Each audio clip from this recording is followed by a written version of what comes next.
ज्ञान ध्यान परिवार से और मेरे पहले या इसके कई संस्करणों के पहले में हमने एक शब्द, कई शब्दों को हम बार बार सुन रहे हैं। जो शब्द है पॉजिटिव, खुशी, गहराइयां,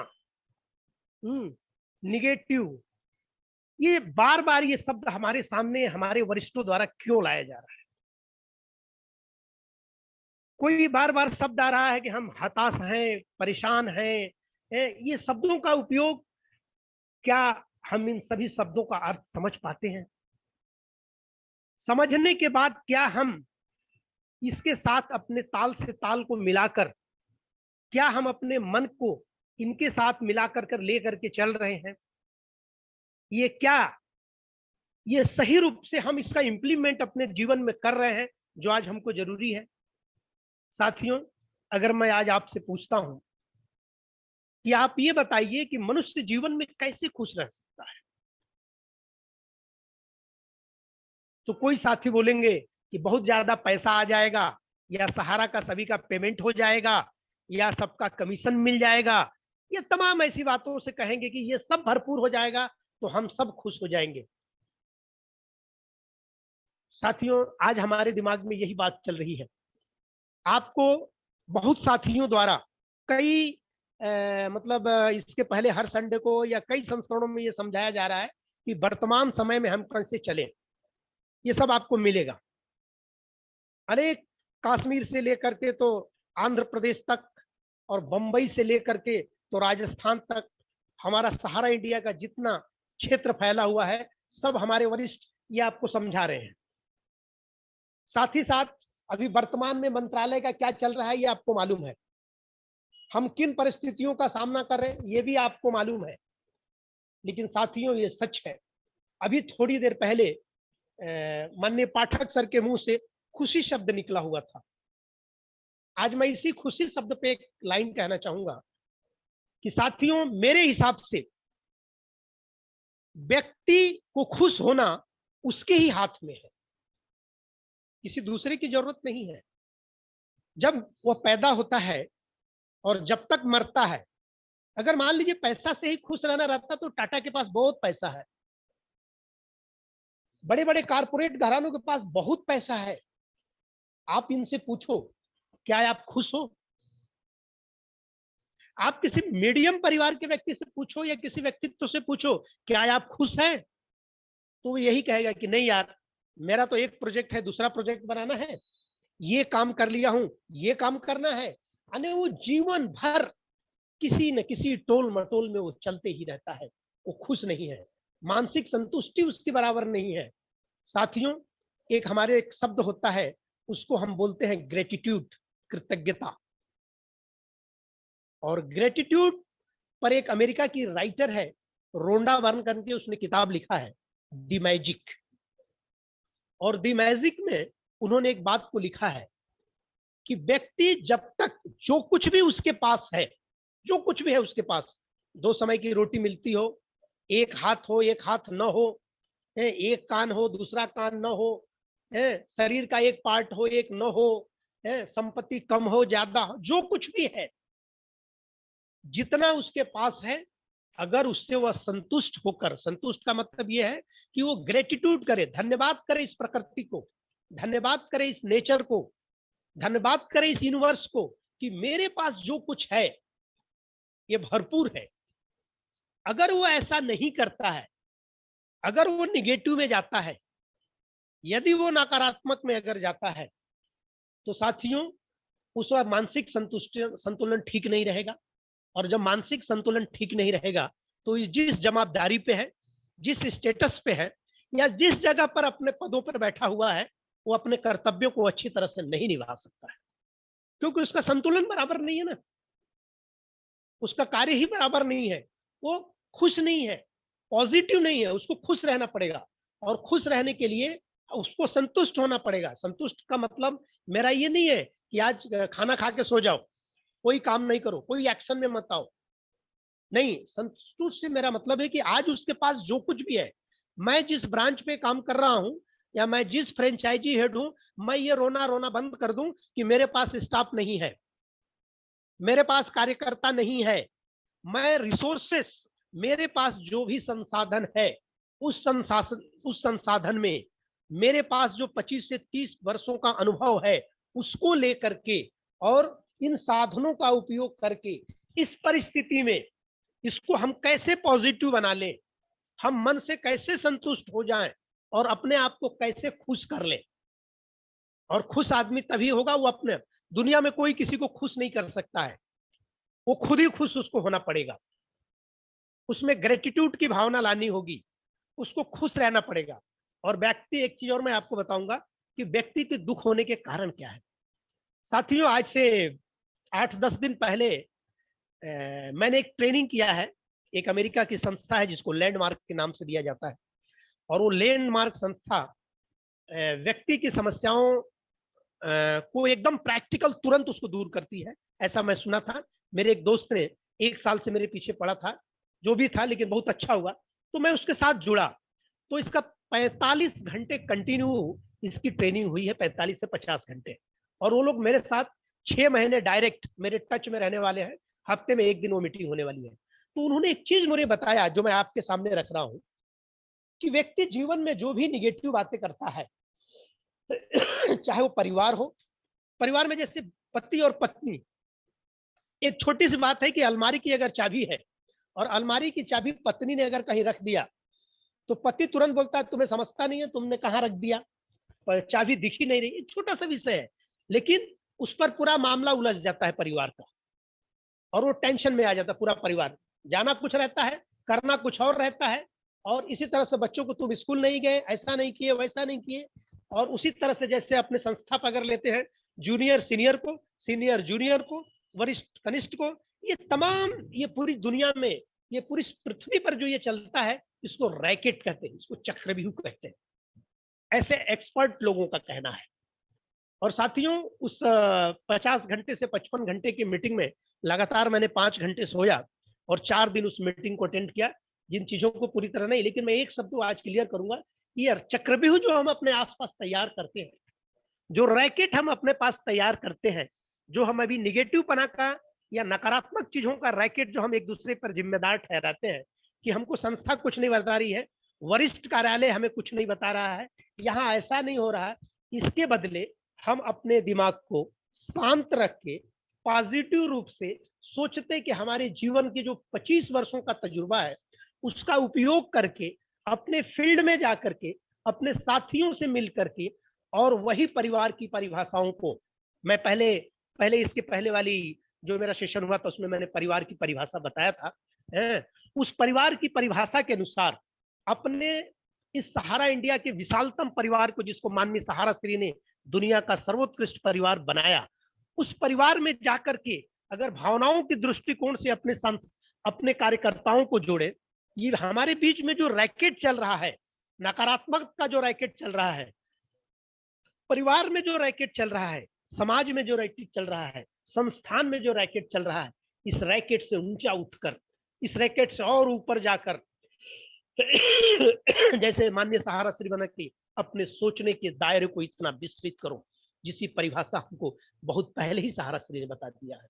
इस रैकेट से और ऊपर उठकर हम समाधान के रास्ते पे जाकर के अगर हम विचार करें और उसके ऊपर अगर हम सोचे और अपने तजुर्बे और अनुभव को उपयोग करके, और हम साथियों के साथ इन सब रैकेट को दूर करके और पॉजिटिव रूप में आकर के हमें क्या करना है, किस तरह से हम नई स्कीमों के साथ जुड़ जाएं, किस तरह पारिवारिक भावनाओं में आकर हम अपने कार्यकर्ता को, हम अपने जूनियर कार्यकर्ता को समझाएं, और किस तरह से इस रैकेट, जो ये रैकेट भरी चक्रव्यूह जो हम तैयार कर रहे हैं, इसको, ये हमारा एक ब्रेक थ्रू है, ये हमारा एक ब्रेकर है।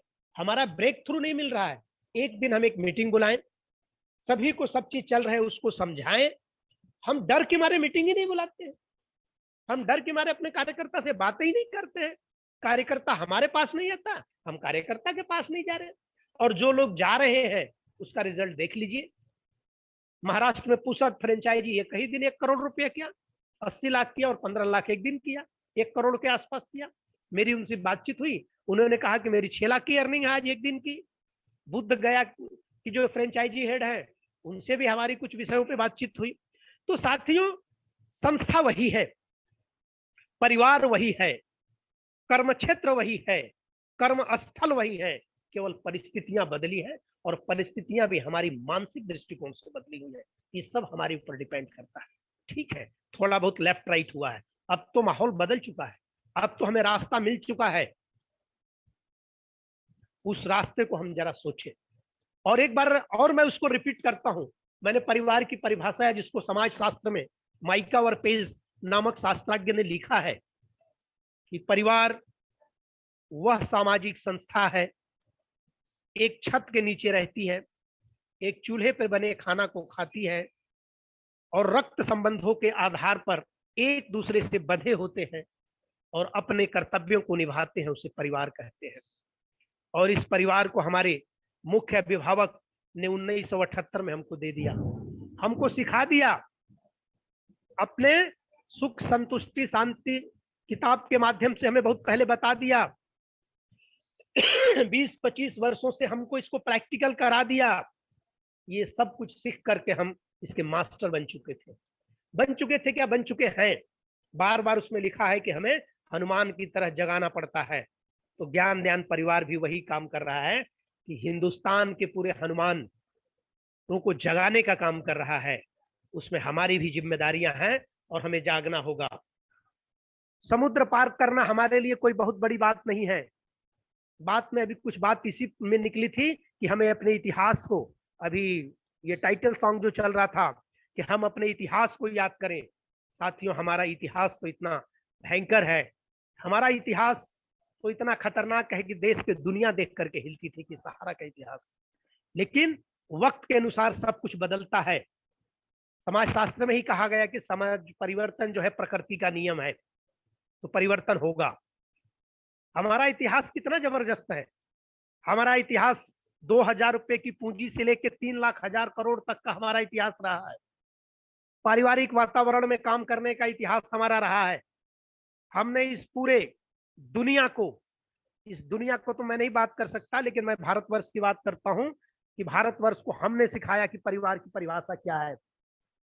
प्रैक्टिकल रूप से हमने बताया कि परिवार क्या होता है, और हमारा ही नकल करके यह पूरा भारतवर्ष, अनेक कारपोरेट घराने, मैं किसी का नाम नहीं लेता, लेकिन टीवी पर आप ऐड देखिए, फलाना परिवार, ढमकाना परिवार, वो ये परिवार, ऐसे ऐड आने लगे हैं। 1978 में हमने सबको दे चुका बहुत पहले, और आज उसी का नकल हो रहा है।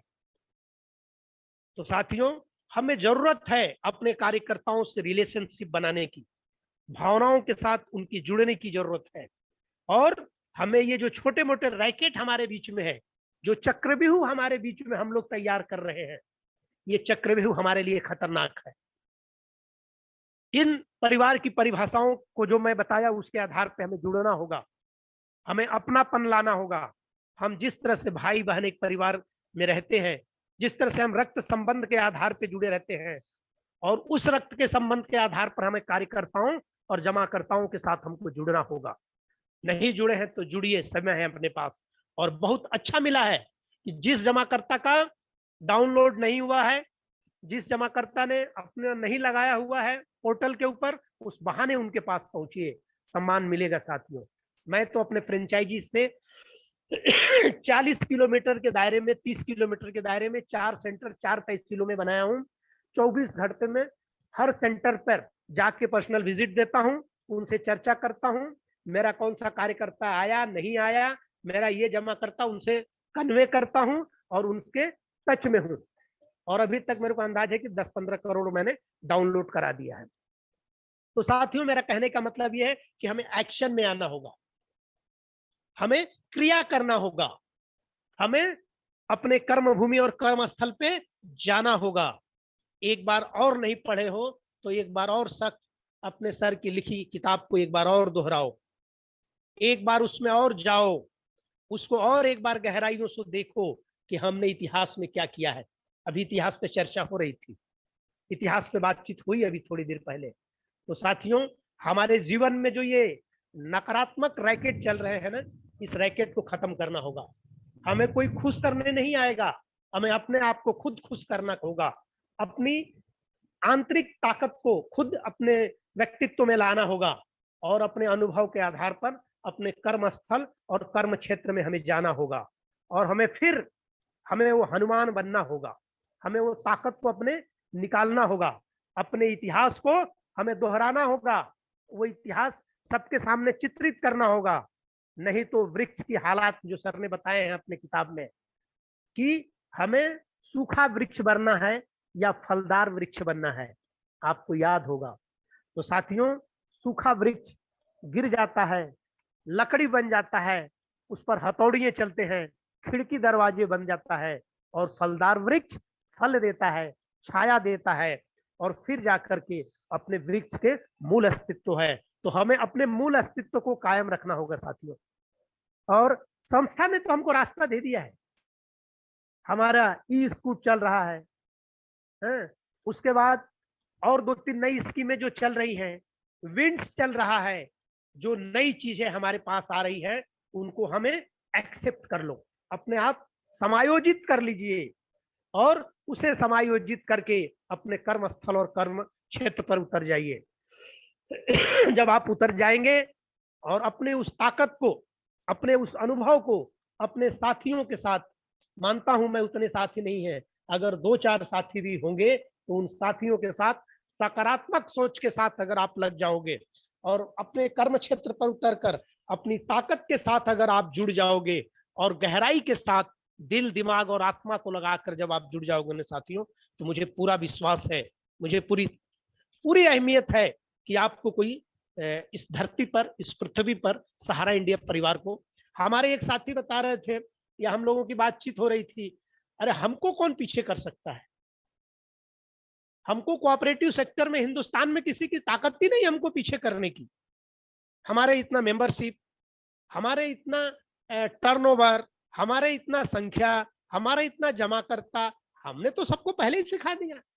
हमारा इतिहास है, हम कानून से हैं, हर चीज से हैं, हमारा बराबरी कोई नहीं कर सकता है। हम तो हम ही सबके प्रेरणा के स्रोतक हैं। हम कहते नहीं थे, हम बोलते नहीं थे। माननीय महोदय ने कहा ना कि हम अटल हैं। हमारा अभिभावक इतना मजबूत है, हमारा उच्च प्रबंधन इतना मजबूत है, उसके साथ कदम से कदम मिलाकर ज्ञानदान परिवार जब इतना हमारे साथ मजबूत है, साथियों, हम इसके माध्यम से हम परिवर्तन नहीं, हम क्रांति ला सकते हैं। जब किसी चीज का विकास होता है तो उसको परिवर्तन कहते हैं, और जिस दिन वो तीव्र गति धारण कर लेता है तो उसको हम क्रांति कहते हैं। साथियों, हमको आपस में समन्वय बनाना होगा, हमें अपने इतिहास को याद करना होगा, हमें अपने पुरानी कामयाबी को याद करना होगा और उसको बार बार हम अपने कार्यकर्ताओं को जोश भरना होगा। शनिवार की मीटिंग आप स्टार्ट करिए, आमने सामने फिजिकल बात करिए, मन से डर और भय को निकालिए। देखिए, अगर आपका डर नहीं निकलता है ना, तो सुबह के टाइम आप बैठ के यूट्यूब पर मेडिटेशन करिए, बहुत सारे आपको मेडिटेशन मिल जाएंगे, आपका भय भ्रम भ्रांति निकल जाएगा। और कर्म क्षेत्र पर आप निकलिए, बहुत सारे मोटिवेशनल स्पीच आपको बहुत जगह मिल जाएंगे। लेकिन हमें खुश करना कोई नहीं खुश कर सकता है, हम खुद अपने आप को खुश कर सकते हैं। और खुश कब करेंगे? जब हमारे अंदर कृतज्ञता आएगी, ग्रेटिट्यूड आएगा। और नहीं तो मैं महाराष्ट्र के माध्यम से मैं अपना नंबर दे दूंगा, मेरे साथियों, आप मुझसे फोन करके संपर्क करिए। ऐसे बहुत सारे रास्ते हैं कि हम अपने आप को ताकतवर बना सकते हैं, हम बहुत ऊंचाइयों तक जा सकते हैं। हमारा हाथ इस हिंदुस्तान में कोई नहीं पकड़ सकता। मैं दुनिया की तो अभी बात नहीं कर रहा हूं, लेकिन हम जिस रास्ते पे चल चुके हैं वो रास्ते सब साथियों ने बता दिए हैं। कोऑपरेटिव मिनिस्ट्री बन चुकी है, महाराष्ट्र में जितनी छोटी मोटी कोऑपरेटिव संस्थाएं चल रही हैं उनको नोटिस मिल चुका है। वो कुछ रहेंगे कुछ जाएंगे, क्या है उसके ऊपर मैं कोई भविष्यवाणी नहीं कर सकता हूँ। तो अब सूर्योदय हो चुका है, सवेरा हो चुका है, उस पथ पर हमें चलना है। और हम तो वो साथी हैं क्रांतिकारी जो क्रांति ला देंगे काम में। तो साथियों, हम सबको जुड़ना होगा, हमें खुद खुश होना होगा, हमें खुद अपने कर्म स्तर और कर्म क्षेत्र पर काम करना होगा और गांव में अपने मान सम्मान को लाना होगा। भावनाओं के आधार पर अपने जमाकर्ताओं को जोड़ना होगा और जो चीजें हमें मिल रही है उस पर काम करना होगा। और फिर हम अपने अस्तित्व में आएंगे। सवेरा हो चुका है, भोर फिर दोपहर होगी, फिर सवेरा होगा। और फिर हम अपने मंजिल की तरफ गए। इतना कहकर मैं अपने वाणी को विराम देता हूं।